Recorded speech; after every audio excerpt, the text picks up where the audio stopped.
ಎಂಥದ್ದಾರಾಗಲಿ ಸಂಜೀವಣ್ಣಂಗೆ ಮಾತ್ರ ಇಡೀ ಊರಿನ ವಿಚಾರ ಎಲ್ಲದೂ ಗೊತ್ತಾಗ್ತದೆ.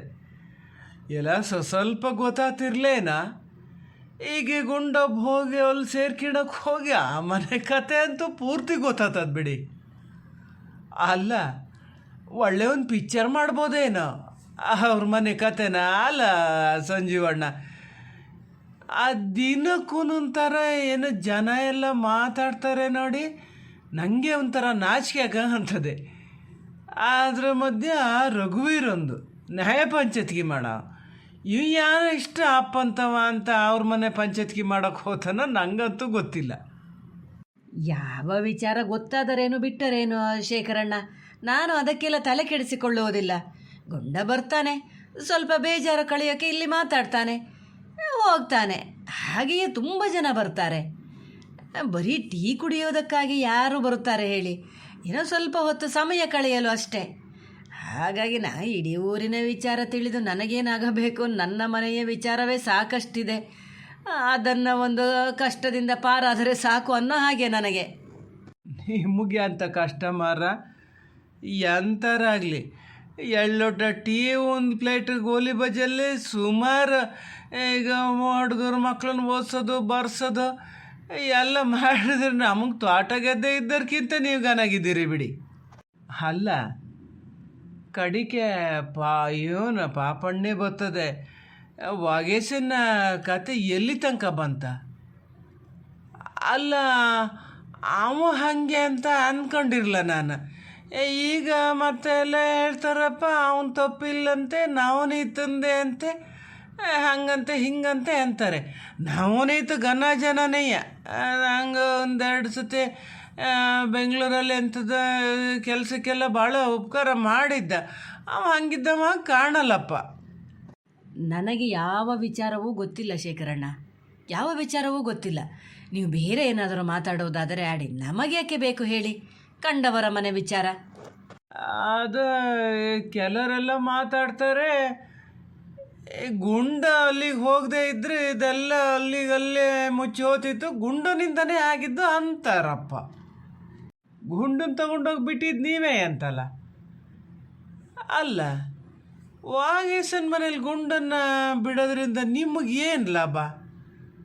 ಬಂದಾಗಿಲ್ಲೆಲ್ಲ ಸ್ವಲ್ಪ ಕೆಲಸ ಮಾಡಿಕೊಟ್ಟು ಹೋತಾನಲ್ಲ. ಅವನ ಅಣ್ಣನ ಮನೆಯಲ್ಲೇ ಅವ ಇದ್ದಿದ್ರೆ ಈಗ ನಿಮ್ಮ ಹೋಟ್ಲಿಗೆ ಬಂದು ಕೆಲಸ ಮಾಡೋಕ್ಕೆ ಎಲ್ಲಿ ಬಿಡ್ತಿದ್ದ ಅವನ ಅಣ್ಣ? ಅವನ ಅಣ್ಣಗೂ ಭಾಳ ಬೇಜಾರಾಗಿದೆ ನಿಮ್ಮ ಮೇಲೆ. ಆ ಮನೆ ಬಿಟ್ಟೇ ಬರೋಲ್ಲ ಅಂತೀ ಅಂತಲ್ಲ ಗುಂಡ, ಅದೇನಾ? ಎಂಥ ನೆಲ ಸುಟ್ಟು ಅನ್ನ ಹಾಕ್ಯಾರ ನಾನು ಹಿಂಗಲ್ಲೇ? ಇಲ್ಲಪ್ಪ ಹಂಗೆ ಅಂತ ಅಲ್ಲ, ಘನ ಜನ ವಾಗೇಶ್ ಹಣ್ಣು ಘನ ಜನ, ಎಲ್ಲಕ್ಕಿಂತ ಸಣ್ಣಮ್ಮ ಭಾಳ ಘನ ಜನ. ಒಂಥರ ಒಡಹುಟ್ಟಿದ ಅಣ್ಣ ತಮ್ಮನ್ನ ನೋಡ್ಕೊಂಡಂಗೆ ನೋಡ್ಕಿತಾರೆ. ಹಾಗಾಗಿ ನಂಗೆ ಒಂಥರ ಅವ್ರ ಮನೆ ಬಿಟ್ಟು ಬರೋಕ್ಕೆ ಮನಸ್ಸಾಗಲ್ಲ. ಒಂಥರ ಮನೆಯಲ್ಲಿ ದಿನಕ್ಕೊಂದೊಂದು ಹಿಂಗಿದ್ದೆ ಅಂತಾರು ಇದಿರ್ತಿತ್ತ. ಅವ್ರ ಕಣ್ಣಲ್ಲಿ ನೀರು ಹಾಕಿದಾಗಂತೂ ನಂಗೆ ಹೊಟ್ಟೆ ಒಳಗೆಲ್ಲ ಸಂಕಟಾದಂಗೆ ಆಗೋದು. ನಮ್ಮ ಅಮ್ಮ ತಂಗೆ ಆಗೋದು ನನಗೆ. ಮೂರೊತ್ತು ಸಣ್ಣಮ್ಮ ಸಣ್ಣಮ್ಮ ಅಂತಲೇ ಇರ್ತೀಯಲ್ಲ ಮರಯ್ಯ. ಸಣ್ಣಮ್ಮ ಗುಂಡಪ್ಪ ಅಂತ ಹೇಳಿ ವಾಗೇಶನ ಮನೆ ಬಿಡಿಸಿದ್ರಲ್ಲ, ಎಂತಕ್ಕ ಈಗ ಬಂದನೆ ಬಂದೀಗ ಮತ್ತೆ ಹೋಗ್ಬೇಕ ಎಂತದ? ಅಲ್ಲ ಅವನಿಗೆ ಮನೇಲಿ ಇರೋಕ್ಕಾರು ಬಿಡ್ರ ಮರಯ್ಯ. ಮನೇಲಿ ಇರೋದೇನು ಬೇಡ ಅಂತ ಹೇಳಪ್ಪ. ಸಣ್ಣಮ್ಮ ಸುಮ್ಮನೆ ಹೇಳೋದಲ್ಲ, ಬೇಡ ಅಂತೇನು ಹೇಳಲ್ಲ. ಅವರಿಗೆ ಮನ್ಸಿಗೆ ಬೇಜಾರಾಗಿತ್ತಲ್ಲ, ಕರ್ಕೊಬರೋಕೆ ನಾ ಹೋಗಲ್ಲ ಅಂದಿದ್ದಷ್ಟೇಯ.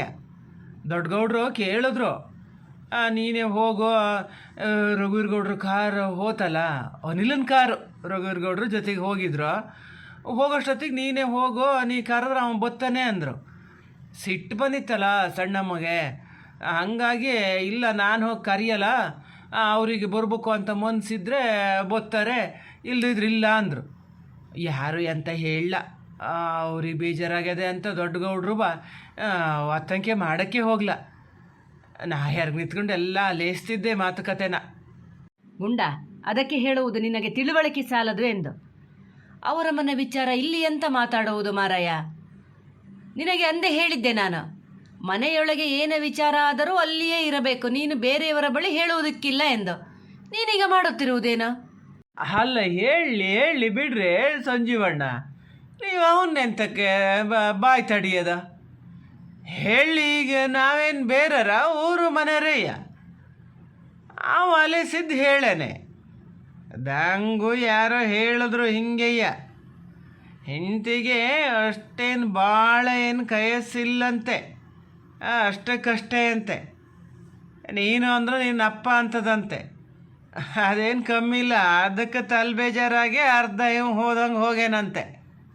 ತೋತ ಶೇಖರಣ್ಣ, ನೀವು ಹಿಂಗಿದ ಮಾತು ಮಾತ್ರ ಆಡಬಾರ್ದು. ನೀವು ಸಣ್ಣಮ್ಮನ ಬಂದು ನೋಡ್ಬೇಕಲ್ಲಿ ಅವರು ಹೆಂಗಿದ್ದ ಜನ, ಎಷ್ಟು ಒಳ್ಳೆ ಜನ ಅಂತ. ಗಂಡ ಹೆಂಡತಿ ಹೆಂಗೆ ಇದಕ್ಕೆಲ್ಲ ಏನು ಜಗಳ ಏನು ಮಾಡ್ಕೊಂಡಿದ್ದಿಲ್ಲಪ್ಪ.